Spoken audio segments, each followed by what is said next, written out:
Alright, welcome back to the Shop Light series. Final episode as of today. I'm going to do, as I said, the cord this time. And I've just done one part of the cord and I just held the other part up. I got a perfect plan. I toyed with kind of having it over here.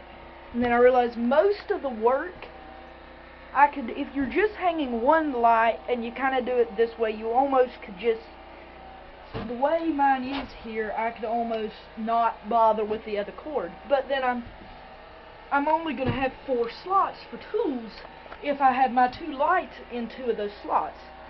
So, and being at some point I want to get some more like big standalone saws and stuff, I'm going to have extra wiring coming around this place anyway. The extension cords are, like cords like that are going to be how I power that kind of stuff. So I'm going to want all of this space empty, and I could have this hub right here on this cord. I'll fill 2 of them. By big thing I want, the only standalone saw I'm going to get is going to be a bandsaw, and it's going to go probably right there when I get it, if I get it. So that's going to be the reason why the 3rd port will be useful for me. So, going to want a nail. I have none, of course. So I'm going to use a screw instead. And right anywhere in this board right here, I'm going to drill a quick hole real fast. Put you down right there. You can just go all the way through, it's fine.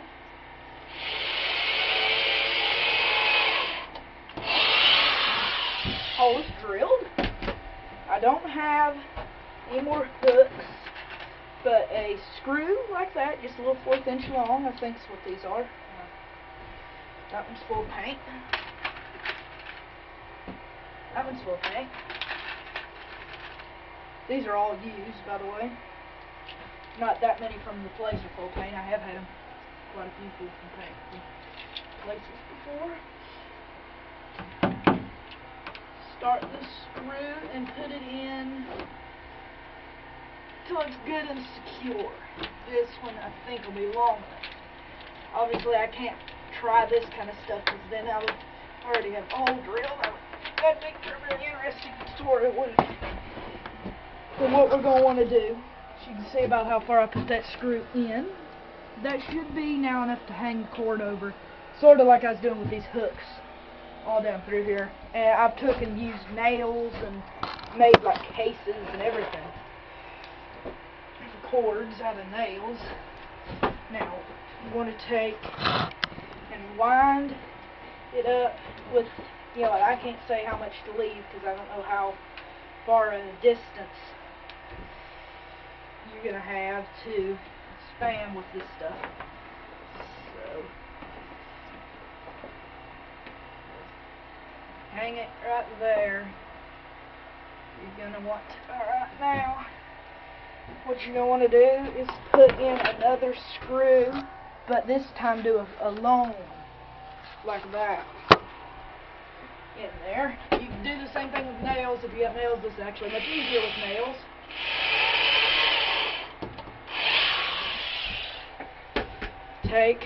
Put in the long screw here, fairly good. Put it in till it's good and firm. Nowhere near in as far though as the other one.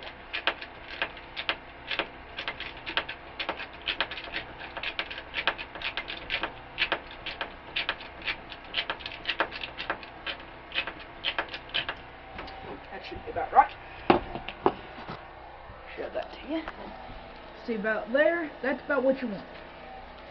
Now what we're going to do, get a claw hammer.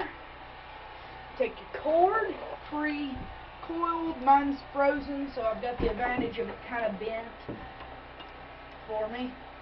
Take and just bend and / tap the screw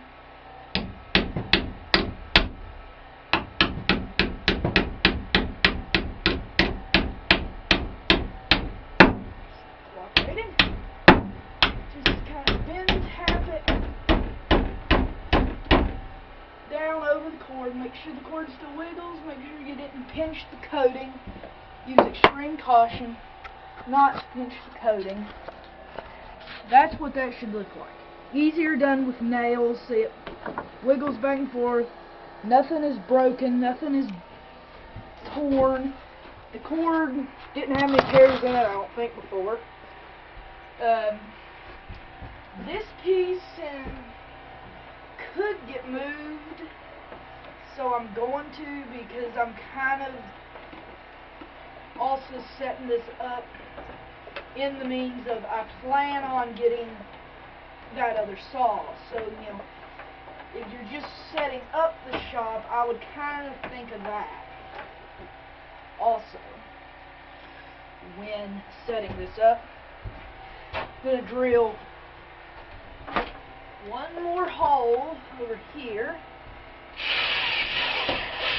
and that one is just because the cords are close to the power strip, and I just don't really want it to have that interference.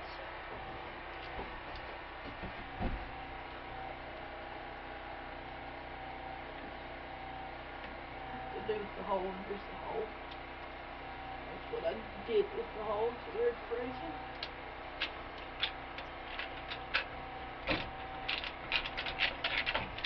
And that one doesn't really even need to cross. So I'm just going to put in a small nail by that one. What did I do with my hammer? By this to just hold it.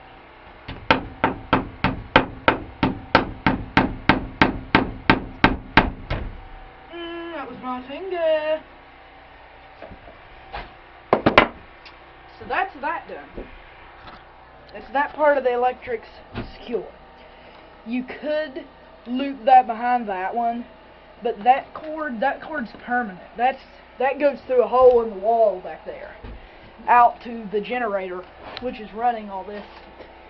So next, this is not going to work right there. And what I figured out to do with this is like I said, I toyed with trying to run the cord over here because I wasn't sure, you know, how to run it here anyway, and obviously I didn't want to mount it down here because water could get on it and stuff if I'm down here in the rain, or if it starts raining when I'm down here, or you just don't really want electric stuff getting wet. Take up here, especially if you've hung it on, if it has chains and you've hung it off of one hook, or if you've had to devise the chain system out of this too. That, I'm kind of glad that just made it a little bit more neat and educational. Now, you're going to want to take it. You may not have this, but what I'm going to do with it is just loop it underneath this. And those kind of hold up there okay once you tension it down. I need two hands for this.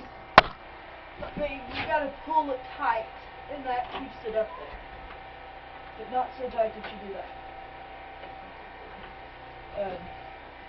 Then, if you didn't have a cord there to loop it under, just do either with 2 screws, 2 nails, or 1 screw and a small nail, however you want, just to hold the cords together, and that would kind of, those also work as good points to bend the cord off of. That outlet will do the overhead light. These 2 will do anything in that direction. I now see why this was on that other thing. It's because it's a 3-pronger. This was a 3-pronger to a 2-prong system. And then put that on this way because we don't want to block the other port.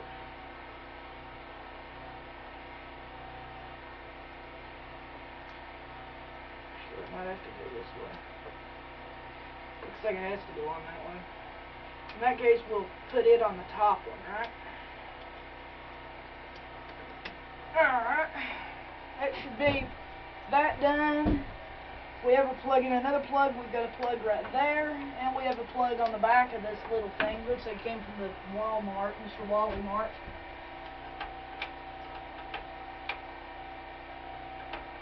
Oops, guess it should help to turn this on with it. I think, what's working? What gives? It's supposed to be working. So that's what it looks like. Coming from the unit over here, it was wired out right there. Comes up, goes through both of those. Comes down, you would either have that deal, or in my case, I didn't want to fight with that because I didn't have to. And then it would come up, it spools around right there to hold the extension cord in place. This is the connection, kind of junction for everything that'll go over here one day. And then it plugs into just the power strip. This is just your house power strip, which comes down, connects to the main power supply of my shop, which runs outside. So everything is kind of powered off of this, and because I didn't want a bazillion things in this, leaving just like 1, 2 holes, even though I didn't need it now, I went ahead and installed that. So the next thing we're going to do is put this back over here where it is. How about that?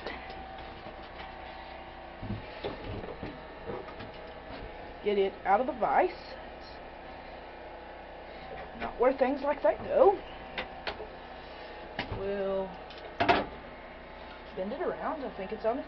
Kind of creaking, carries on a little bit, but let the camera kind of adjust there. So now let's turn this light on. Now that's nice right there. I can pan the camera around anywhere, and I have excellent lighting. I have no issues. Now, just coming around, I can walk under it without busting my head off of it. I can get my tools down, just barely. You know, if I had a saw right here, that light would be doing it. You know, as you're sawing, it'll be time to plug this thing in here. So I might do another type of a. I have some more videos I can do. I might test out that heater, make sure that still works before I go up. But, you know, and that's a big improvement. I was afraid that it wouldn't do very well and I'd have to install 2 of them. But let me shut this one off. I'm sure there's a way, right? There's a way to turn you off, isn't there? Know your equipment. Right? How do I turn it off? Looks like it's old school. You unplug it to turn it off. That is good enough to record even. If for some reason I lost a bulb in that one.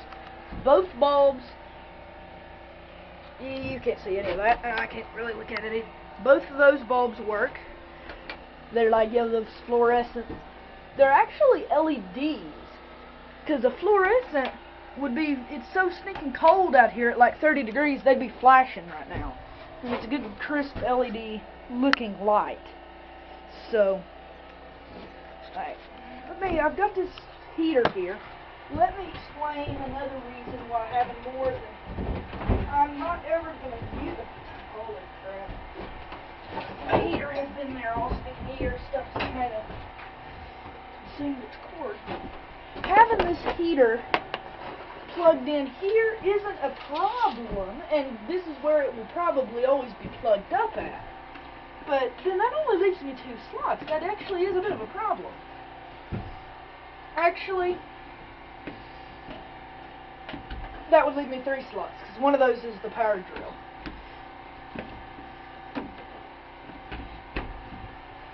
So now I still have 3 slots.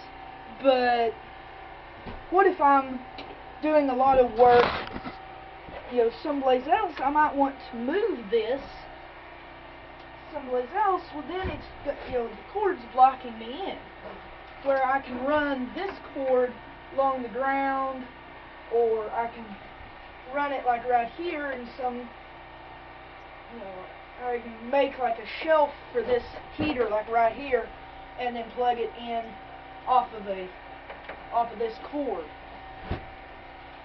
If I need, if I needed that much distance. I don't need that, but that's another, just kind of basically playing up my overhead there. This is what I'm doing. That's one. Let's see. It's got the fancy kill it immediately stop. So I think that's off. That's fan mode, low, high. And it's Feature Comforts fan. Blower deal. You can turn it low or high. I keep it obviously on high. My fingers are freezing, and because I mean this building's cold, especially with that window open. So let me close this window here and see how much light. The door's closed. That window's closed. I've got plenty of light. No issues for the light. So I'm quite happy. Yeah, I know I picked you up. This heater stinks. Smells like rat crap. Probably because there's rats living in here, or mice actually. But so I might open the window back up until that air's out. But it's kind of why I'm burning it now. It's getting late out.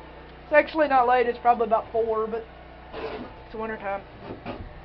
So I have got shop lights now that do well. So kind of this is more.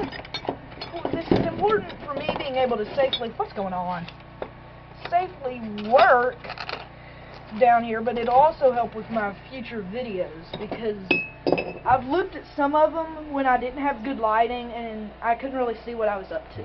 So I think this will help a whole lot.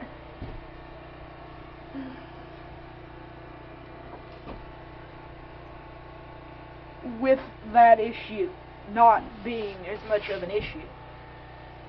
So yeah, that's simple, cheap, easy way to do that. It'll be the final part of the lighting for now, and unless I add another addition someplace that's all the lighting I need. It's almost too bright. You look around anywhere and it's like you might as well just leave the floor. Oh well, it's done.